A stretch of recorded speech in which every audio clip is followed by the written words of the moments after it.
আমি বসে বসে আপনাদের কমেন্ট পড়ি। সাধারণত প্রতিদিন লাইভের 10 মিনিট আগে আমি আপনাদের কমেন্টগুলো পড়ি, নতুন নতুন কারা যুক্ত হয়েছেন দেখার চেষ্টা করি। আমার হাতে আজকে বেশ কিছু গুরুত্বপূর্ণ খবর আছে। সকালের সেশনে সাধারণত আমরা রাত থেকে যে আপডেট খবরগুলো যেগুলো আমাদের দেয়া বাকি থাকে, অর্থাৎ আমাদের সময়ের সঙ্গে ইরান বা আমেরিকা বা ইসরায়েলের সময়ের একটা পরিবর্তন আছে, আপনারা জানেন। তো সেই অনুযায়ী আমরা চেষ্টা করি যেই রাতে যে লাইভটা করি সেই লাইভের পর থেকে যে সংবাদগুলো বাকি থাকে সকালের এই 11টা যে লাইভটা করছি বাংলাদেশ সময়, সকল খবরগুলোকে কম্পাইল করে একসাথে দেবার চেষ্টা করি। তো আপনারা শুনতে এবং দেখতে পাচ্ছেন সবাই ক্লিয়ার? আমাকে একটু কমেন্ট করেন তো। ফরিদ গাজীপুর থেকে, নরসিংদী থেকে জাহাঙ্গীর, আমি দেখতে পাচ্ছি ভাই। নাটোর থেকে দেখছি, দাপুনিয়া থেকে একজন দেখছেন। দর্শক, আজকের মূল গুরুত্বপূর্ণ খবর হলো নেতাকাকু হিজবুল বাহিনীর ধোলাইতে ক্লান্ত হয়ে আমেরিকার কাছ থেকে সেনা চেয়েছেন। বলছেন, আমেরিকা তুমি মধ্যপ্রাচ্যে তোমার ঘাঁটি বন্ধ করে আগে আমাকে বাঁচাও, আমার পিঠ লাল করে ফেলছে হিজবুল বাহিনী। দ্বিতীয় গুরুত্বপূর্ণ খবর, এবার ইরান তার পার্লামেন্টে হরমুজ প্রণালী নিয়ে বিল পাশ করলো। এখন থেকে হরমুজ প্রণালী অতিক্রম করতে হলে দিতে হবে টোল। আমেরিকার কপালে আবারও ভাঁজ। পাশাপাশি কুয়েতের ওয়াটার সেলিনেশনে যে হামলাটি হয়েছে এই হামলার দায় অস্বীকার করলো ইরান, বলল এটি নেতাকাকু করেছে, অর্থাৎ তার দেশ করেছে। পাশাপাশি ইরান তার মিসাইল দিয়ে শত্রুকে কিভাবে ধোঁকা দিচ্ছে তার চমৎকার কিছু তথ্য আজকে আপনাদের জানাবো। পাশাপাশি রাশিয়া আমেরিকাকে আবারও বৃদ্ধাঙ্গুলি দেখালো। কি করলো রাশিয়া?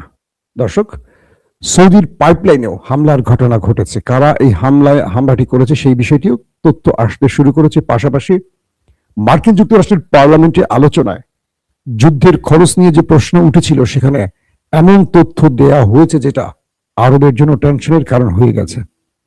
চলেন আপনাদেরকে একটা একটা করে খবর দেই, আরো অনেক খবর থাকবে, আমি কয়েকটা উল্লেখযোগ্য অংশ শুধু বললাম। হিজবুল বাহিনী লেবাননে যে প্রতিরোধ গড়ে তুলছে এটা কল্পনা করেনি নেতাকাকু।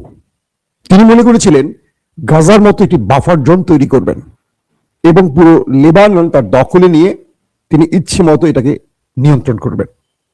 কিন্তু সেখানে আছে হিজবুল্লাহ বাহিনী। আপনারা জানেন যে বছর আগে ফিলিস্তিন যুদ্ধের সময় হিজবুল্লাহ যখন রিয়েক্ট করছিল তখন পেজার বিস্ফোরণ ঘটিয়েছিল ইসরায়েল। পেজারটি কি? একটি বিশেষ কমিউনিকেশন যন্ত্র। এটি হিজবুল্লাহ সদস্যদের পকেটে থাকবে। এটি তারা অন্য দেশ থেকে কিনেছিল, যেটি হ্যাক করা সম্ভব নয় বলে তারা জানতো।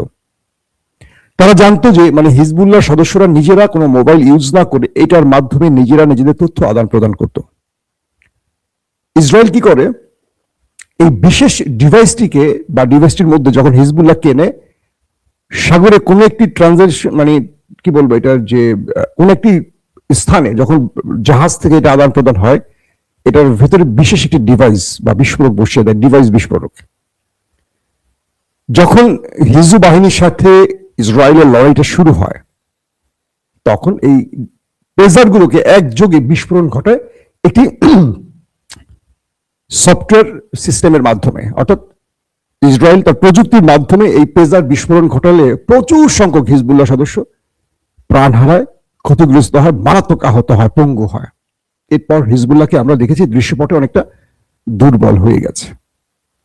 যখন ইরানের সাথে লড়াইটা আবার শুরু হয়ে গেল, আমরা দেখলাম প্রথমে হিজবুল বাহিনী ইরানের পক্ষ নিয়ে মাঠে নেমে গেল এবং নেতাকাকুর সেনাবাহিনী আইডিএফ তারা লেবাননের ভেতরে স্থল অভিযান শুরু করে দিল মার্কাভা ট্যাঙ্ক নিয়ে। আকাশ থেকে যুদ্ধ বিমান, নিচে মার্কাভা ট্যাঙ্ক।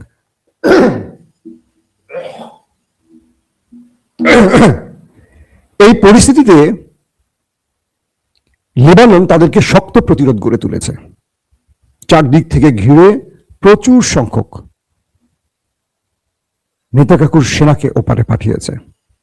বলা হচ্ছে এই পর্যন্ত 4 থেকে 500 আইডিএফ বিনা টিকিটে চলে গেছে। 124-এর উপরে মার্কাভা ট্যাঙ্ক ধ্বংস করা হয়েছে। গতকালকের ফুটেজে দেখলাম এবং রাতের যে ফুটেজ, আজকের লেটেস্ট যে খবরটি, সেখানে দেখলাম ওদের মার্কাভার বেশ কয়েকটি ট্যাঙ্ক হিট করে জ্বালিয়ে দিয়েছে হিজবুল বাহিনী। তারপর সেই ট্যাঙ্কের ভেতরে যারা ছিল আইডিএফ সেনা, তাদেরকে ধরে নিয়ে আসছে তারা, এবং বলা হচ্ছে বেশ কজনকে ওপারে পাঠিয়ে দিয়েছে, একদম ট্যাঙ্ক শুদ্ধ পুরে ওপারে চলে গেছে। এই ম্যাসিভ আকারে প্রতিরোধ ওরা কল্পনা করেনি। ওরা এসেছিল, ওরা মনে করেছিল যে হিজবুল্লাহ দুর্বল হয়ে গেছে, এই সুযোগটি আমরা কাজে লাগাবো। কিন্তু ভিতরে যে হিজবুল্লাহ এত সংগঠিত হয়েছে, তাদের কাছে এন্টি ট্যাঙ্ক মিসাইল যে আছে এবং সেগুলো মার্কাবার মতো দানবীয় প্রযুক্তিশীল বা কি বলবো ট্যাঙ্কে এভাবে ধ্বংস করবে কল্পনা করেনি। বিলিয়ন বিলিয়ন ডলারের ক্ষতি করে ফেলেছে নেতা কাকুর হিজবুল বাহিনী। বলা হচ্ছে এই লড়াইতে তাদের সেনারা, প্রথমে বলা হয়েছে যে 30% সেনা এই যুদ্ধে আসতে রাজি না, তারা হিজুর ভয়ে আসতে চায় নাই। তারা বলছে প্রয়োজনে চাকরি ছেড়ে দেব, আমরা লড়াইতে যাব না। আজকের লেটেস্ট আপডেট হলো নেতা কাকুর সেনাদের মধ্যে 50% যুদ্ধে আসেনি। মিস্টার নেতা কাকু বলছেন আমেরিকাকে যে তুমি মধ্যপ্রাচ্যে তোমার ঘাঁটি ক্লোজ করে দিয়ে তুমি আগে আমাকে বাঁচাতে আসো, আমার উপরে 3 দিক থেকে যে অ্যাটাক চলছে এটা আমি আর বেশিক্ষণ মোকাবেলা করতে পারবো না। আমার আইডিএফ চিফ বলছে আমার সেনারা ভেঙে পড়েছে। আমেরিকাকে বলছে কে ইসরায়েল। তার মানে আমরা ইরানের গল্পগুলো বলছি কিন্তু হিজবুল বাহিনীর গল্পগুলো বলছি না, কম বলছি তাই তো, কিন্তু ভিতরে খেলা চলছে উড়াদুরা, কঠিন খেলা চলছে হিজবুল বাহিনীর সাথে। তাদেরকে চারদিক থেকে ঘিরে ট্যাঙ্কগুলোকে শুধু উড়িয়ে দিচ্ছে না, ট্যাঙ্কের মধ্যে যারা আছে তাদের সবাইকে ওপারে পাঠাচ্ছে, তারপর বিভিন্ন ফাঁদ তৈরি করে তাদেরকে সোজা বিনা টিকেটে পাঠাচ্ছে। বুঝতে পারছেন খেলা কোন লেভেলে চলছে এখন। দর্শক আসি দ্বিতীয় গুরুত্বপূর্ণ খবরে। সৌদি আরব কে নিয়ে, মানে আমাদের মুসলিম উম্মার বিশ্ব মোড়ল যাকে আমরা বলি, মুসলিম উম্মার মোড়ল, সৌদি আরবকে নিয়ে আব্বাস আরাকচি একটা চমৎকার বক্তব্য দিয়েছেন। ইরানের পররাষ্ট্রমন্ত্রী আব্বাস আরাকচি তিনি বলেছেন সৌদি আরব আমাদের বন্ধু রাষ্ট্র, সালমান প্রশাসন আমাদের পরম আত্মীয়, পরম স্বজন, আমাদের বন্ধু।